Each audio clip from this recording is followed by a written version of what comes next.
Boa noite, queridos irmãos. É um prazer mais uma vez estar convosco neste que é um momento todo especial onde ouvimos a palavra de Deus. A palavra de Deus tem o poder de transformar a nossa vida.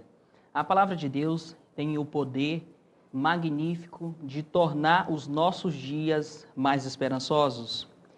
E hoje nós iremos estudar mais uma vez um pouco sobre a palavra de Deus e falaremos sobre fé estável.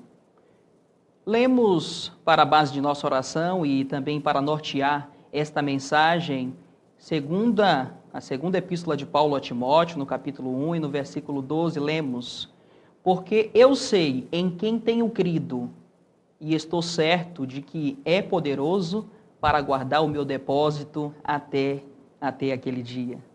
O nosso Deus é alguém que nós podemos ter uma fé estável.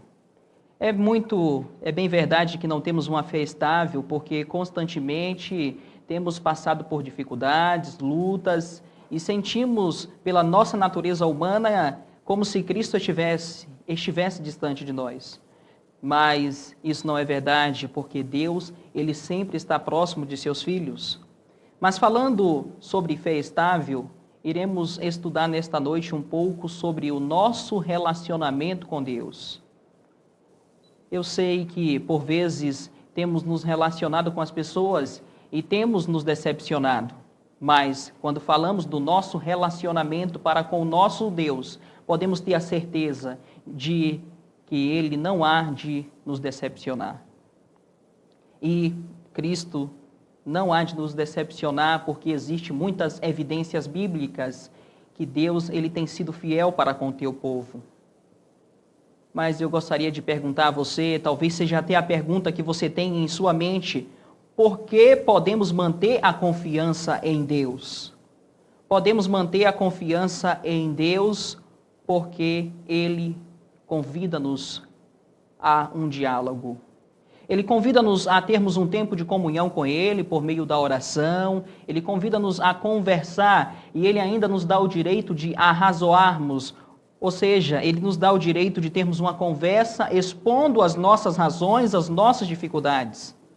Em Isaías, no capítulo 1, versículo 7, lemos: Vinde, pois, e arrazoemos, diz o Senhor, ainda que os vossos pecados sejam como escarlata, eles se tornarão brancos como a neve.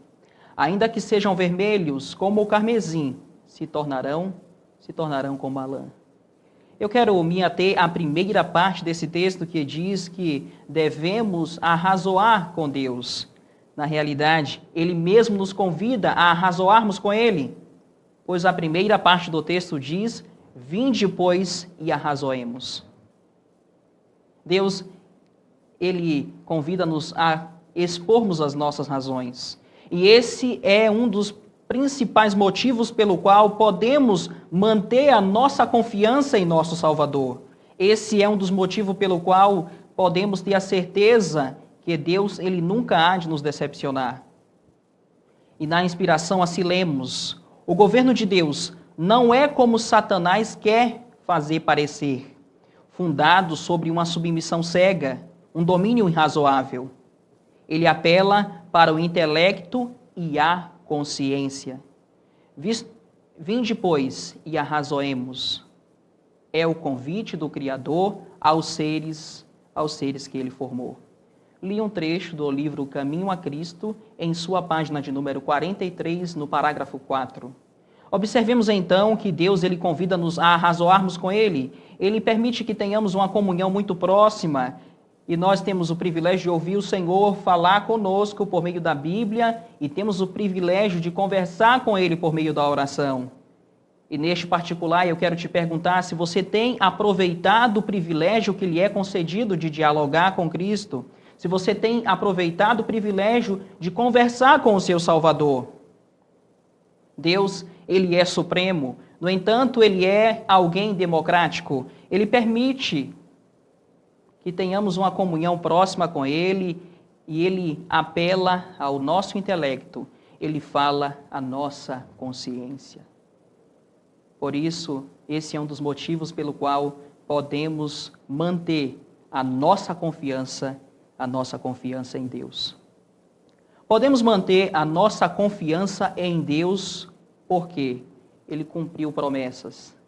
Ele não só cumpriu, como tem cumprido promessas em minha e em sua vida.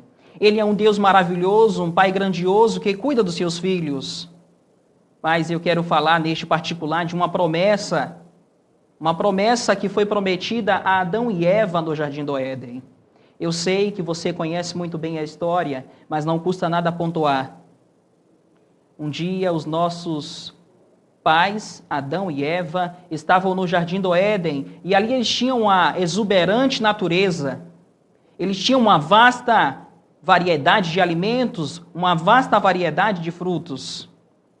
E Deus houvera dito para eles que eles podiam comer de toda a árvore do jardim livremente, mas da árvore do conhecimento do bem e do mal, Deus disse para eles que eles não deviam comer.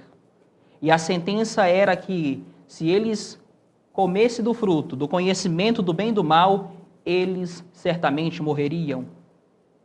Eles certamente passariam a ter uma alma mortal. Mas, no Jardim do Éden, Adão e Eva escolheu não obedecer a Deus. Um dia, Eva se distanciou de Adão, o seu companheiro, e foi conhecer um pouco mais do Jardim do Éden. Naquele passeio, naquele momento em que Eva desejava conhecer melhor o Jardim do Éden, mas ela estava ali sem o seu companheiro, ela estava mais frágil, ela estava ali mais propícia a ser tentada por Satanás. A serpente era o animal mais sagaz, o animal mais belo que fora criado por Deus. Satanás, então, se usando da serpente, na árvore do conhecimento do bem e do mal, falou para Eva que ela devia comer da árvore do conhecimento, ou melhor, do fruto do conhecimento do bem e do mal. Eva disse para Satanás, disse para a serpente que Deus houvera pedido a ela e a Adão, seu companheiro, para não comer daquele fruto. Mas Satanás, como sendo muito astuto, alguém que é o pai da mentira, o pai do engano, disse para Eva que ela não morreria. Disse para Eva que ela, na realidade, se tornaria como Deus, conhecendo o bem e conhecendo o mal. Não fosse isso, Satanás disse por meio da serpente que havia comido do fruto. E por ter comido do fruto, houvera adquirido o dom de falar. Eva, então, aproximando-se da árvore, aproximando a sua mão do fruto, comeu do fruto da árvore do conhecimento do bem e do mal. E daquele momento em diante, o pecado entrou no mundo. Eva sentiu algo diferente, e o primeiro sentimento após o pecado foi a euforia. Eva sentiu uma alegria diferente. E ela saiu correndo pelo jardim do Éden, a fim de encontrar Adão, o seu companheiro. Encontrando Adão, ela estendeu o fruto. E Adão, não suportando o pensamento de viver sem Eva, pegou do fruto, comeu e também passou a ter uma alma mortal. De uma vez por todas, a partir daquele momento, o pecado, na realidade, entrou no mundo. Mas a primeira pregação foi feita por Deus. O primeiro trabalho de visitação foi feito por Deus. Adão e Eva houvera pecado contra Deus, houvera desobedecido ao Senhor, mas não foi eles que procuraram a Deus, mas foi o próprio Deus que procurou Adão e Eva a fim de arrazoar com eles. E Deus fez uma promessa a Adão e Eva e também a toda a humanidade que seria da descendência deles. Gênesis capítulo 3, o versículo 15, lemos: "E porei inimizade entre ti e a mulher, e entre a tua semente e a sua semente. e esta te ferirá a cabeça, e tu lhe ferirás o calcanhar. Eu sei que por vezes temos iniciado ano após anos o ano bíblico. Eu sei que por vezes temos lido esses versículos, em especial esse versículo 15 do capítulo 3 do livro de Gênesis. E temos passado por alto que essa foi uma promessa de Deus para a humanidade. Deus, ele é onisciente, ele vê o fim desde o começo. E desde os séculos eternos já existia um plano que era o plano da redenção. E Deus disse que haveria inimizade entre a serpente e entre a mulher. E disse também que feriria a cabeça, que esmagaria a cabeça da serpente, que esmagaria a cabeça de Satanás. Mas que, por sua vez, Satanás feriria o calcanhar do Salvador do mundo. A aplicação correta desse texto é que Cristo esmagou a cabeça da serpente na cruz do Calvário, alcançando o direito à vida eterna que Adão e Eva houvera perdido no Jardim do Éden. Mas a serpente feriu o calcanhar de Cristo, porque foi preciso ele morrer na cruz do Calvário para que pudéssemos ter o direito à vida eterna, o direito àquela vida que foi perdida no jardim do Éden. Na inspiração assim lemos: a queda do homem encheu o céu todo de tristeza. O mundo que Deus fizera estava manchado pela maldição do pecado e habitado por seres condenados à miséria e morte. Não parecia haver um meio pelo qual pudessem escapar os que tinham transgredido a lei. Entretanto, o amor divino havia concebido um plano pelo qual o homem poderia ser remido. Louvado seja Deus por isso, porque já havia um plano da redenção antes mesmo de Adão e Eva caírem, desobedecerem a Deus. Segue a leitura. A lei de Deus, quebrada, exigia a vida do pecador. Em todo o universo, não havia senão um ser que em favor do homem poderia satisfazer as suas reivindicações. Visto que a lei é divina e tão sagrada como é o próprio Deus, unicamente um ser igual a Deus poderia fazer expiação por sua transgressão. Para o homem, a primeira indicação de redenção foi indicada na sentença pronunciada sobre Satanás. No Jardim do Éden, declarou o Senhor. Eu quero ser enfático em ler mais uma vez. Porém, inimizade entre ti e a mulher, e entre a tua semente e a sua semente, e esta te ferirá a cabeça, e tu lhe ferirás o calcanhar. Li Gênesis capítulo 3 e o versículo 15. Esta sentença foi proferida aos ouvidos de nossos primeiros pais. Foi para eles uma promessa. Li Cristo em seu santuário, na página de número 21 e 22. Observemos então que as palavras que haveria inimizade entre Satanás e a mulher era, na realidade, uma promessa de redenção. E essa promessa de redenção foi cumprida na cruz do Calvário. E por isso nós devemos acreditar nos méritos da cruz. Por isso devemos e podemos manter a nossa confiança em Deus, porque Ele cumpriu promessas. Ele cumpriu. E se você permitir, se você confiar, se você acreditar nos méritos da cruz e no nome de Jesus, Ele há de cumprir promessas em sua vida. Ele há de cumprir a maior promessa de todas, a promessa da sua breve volta. E Cristo Jesus, para aqueles que vivem uma vida confiando nele, concederá o desejo, concederá o privilégio de viver com ele eternamente. Louvado seja o Senhor por isso, irmãos. Temos uma promessa que é a promessa da breve volta do Senhor Jesus. E aquele que cumpriu na cruz do Calvário a promessa que houvera sido feita para Adão e para Eva, há de cumprir mais uma promessa. E isso culminará com o maior acontecimento da história, que será a volta do Senhor Jesus. Podemos manter a confiança em Deus porque Ele não lembra das nossas falhas.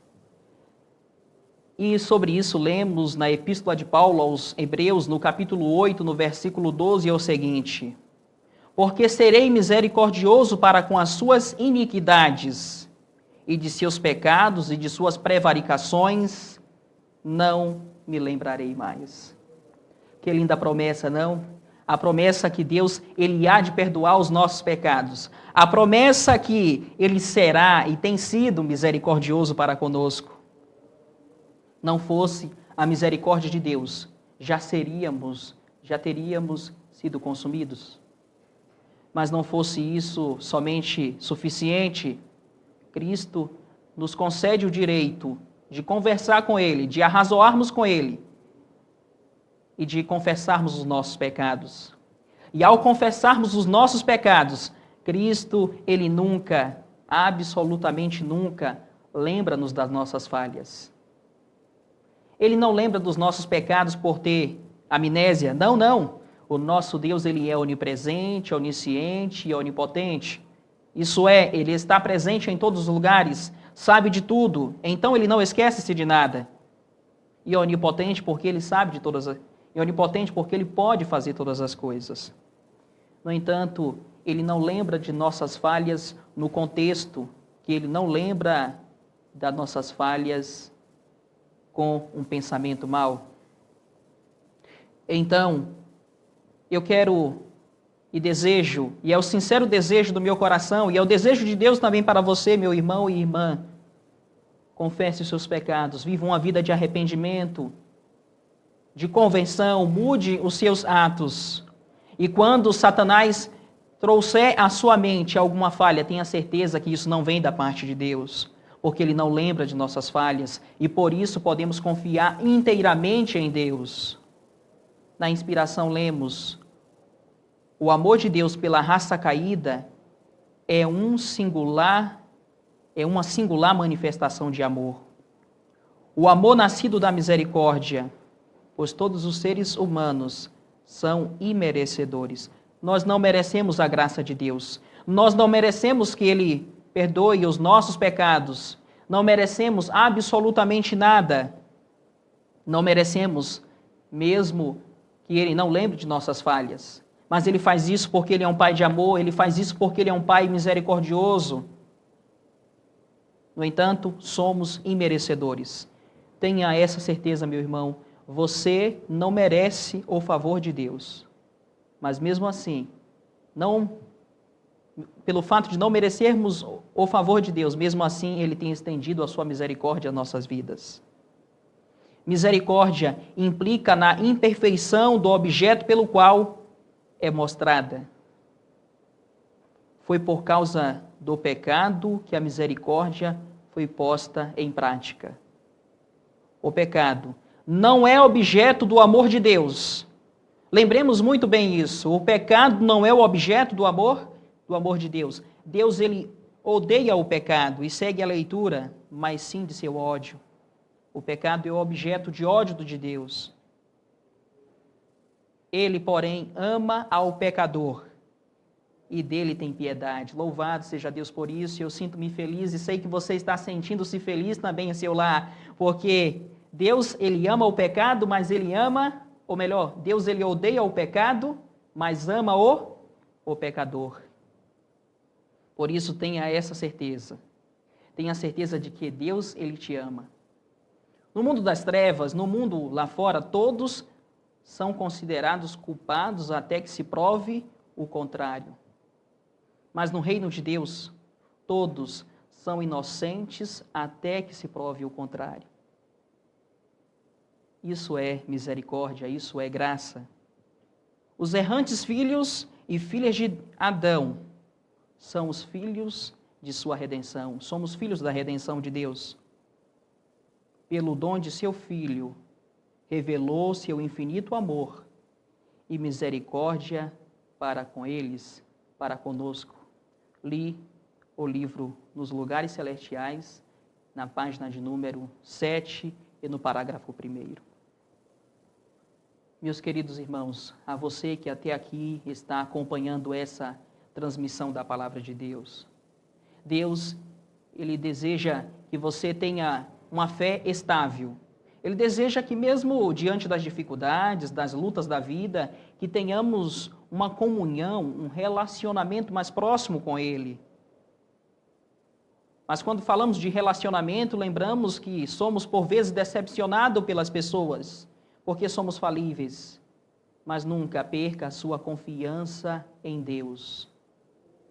Nunca perca a sua confiança em Deus, porque Ele convida-nos a um diálogo. O Senhor está convidando-te nesta noite a ter um diálogo com Ele.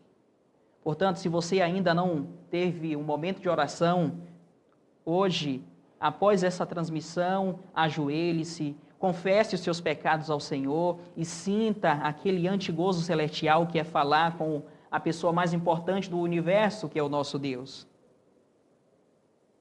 Você pode manter a sua confiança em Deus, porque Ele cumpriu promessas.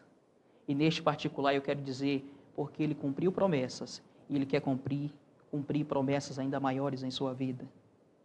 Você pode confiar em Deus, porque a despeito das nossas dificuldades, a despeito de nossas falhas, que por vezes nos preocupamos, Ele nunca lançará isso em seu rosto. Ele nunca há de lembrar de suas falhas, como nós, seres humanos, fazemos. Tenha a certeza nesta noite que Deus, Ele te ama. Tenha a certeza que Deus, Ele quer ter um relacionamento mais próximo contigo. O meu sincero desejo é que tenhamos total confiança em Deus e que a nossa total confiança em Deus cumpra com o propósito salvífico que Deus tem para as nossas vidas. O meu sincero desejo nesta noite é que Deus abençoe a sua vida, que você tenha uma vida abundante, com a abundante presença de Deus, que você tenha uma fé estável, que você converse com Cristo, que você creia nas promessas que Ele tem para a sua vida e que você tenha a certeza que seus pecados foram perdoados. Esse é o meu desejo e segue também as minhas orações. E neste momento eu quero convidar você, meu irmão, minha irmã, que até aqui acompanhou essa transmissão, a orarmos, a dialogarmos com Deus. Portanto, de onde você estiver, se ajoelhe, se possível, ou se não, fique em uma postura confortável, porém de reverência. E neste momento, oraremos ao Senhor. Maravilhoso Deus, grandioso Pai, te agradecemos pelo dom da vida, te agradecemos porque Tu és um Deus maravilhoso, um Pai grandioso.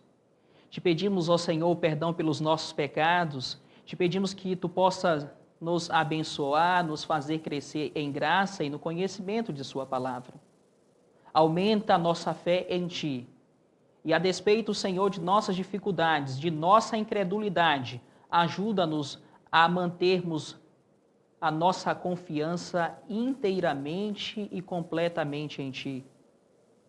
Eu quero Te pedir, Senhor, pelos pedidos de oração que fora feito nesta noite, em favor daqueles que fizeram as suas petições. Tu sabes, ó Senhor, de nossas dificuldades, por isso Te pedimos, transforma-nos pelo toque transformador da graça de Cristo. Dar-nos uma noite tranquila, um restante de semana abençoada, é o que Te peço, nos méritos da cruz e em nome de Jesus. Amém.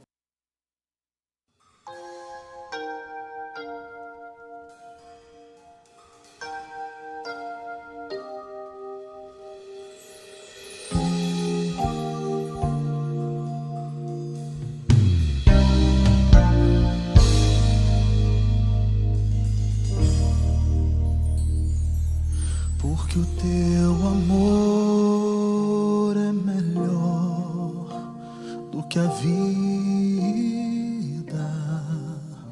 Os meus lábios te louvarão enquanto eu viver, e em teu nome levantarei as minhas mãos. A minha alma se fartará só em ti,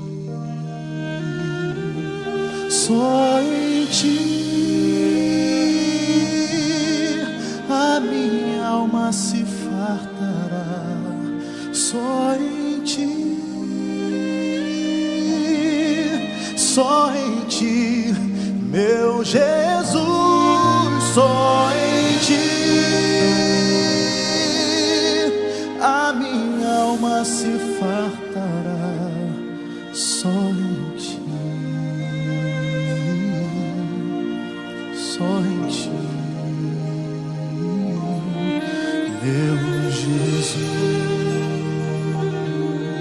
Teu amor é melhor do que a vida.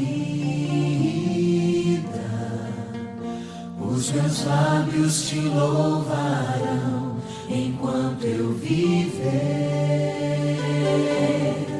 Em teu nome levantarei as minhas mãos.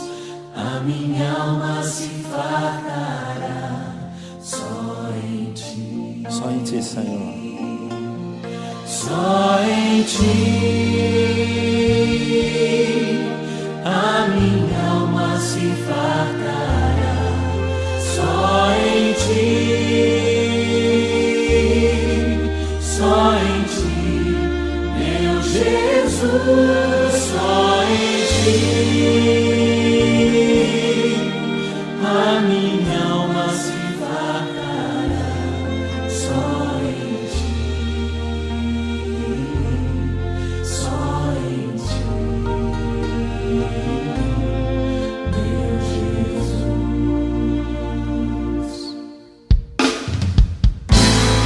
Só em ti.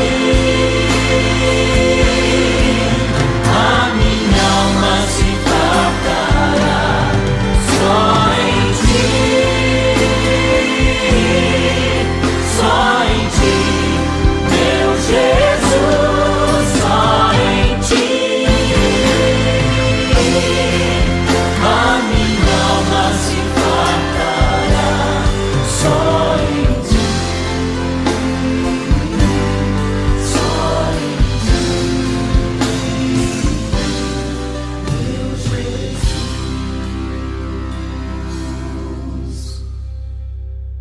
Só em ti.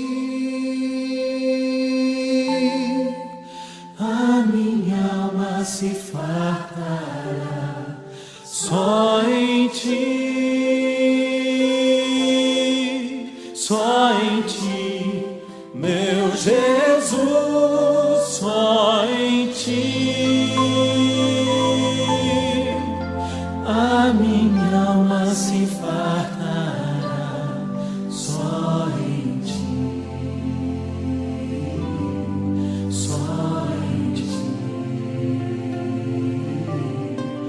meu Jesus.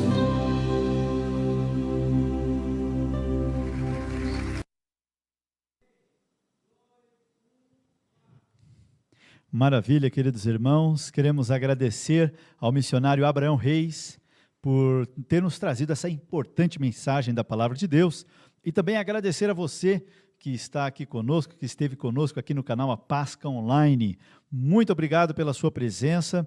Vamos agora, em nome de Jesus, finalizar essa transmissão e já deixar marcado com você. Não esqueça, nosso próximo encontro é aqui sábado que vem, né? Aqui no canal A Pasca Online, a partir das 9 horas da manhã, e no domingo à noite nós temos o estudo. Vamos continuar aí o estudo sobre o livro do profeta Daniel. Nós estamos na parte profética do livro. Não perca, então, marque na sua agenda aí. Nos encontramos sábado e domingo aqui no canal A Pasca Online, se Deus quiser. Que Deus abençoe a sua vida e nos encontramos nos nossos próximos encontros. Até lá!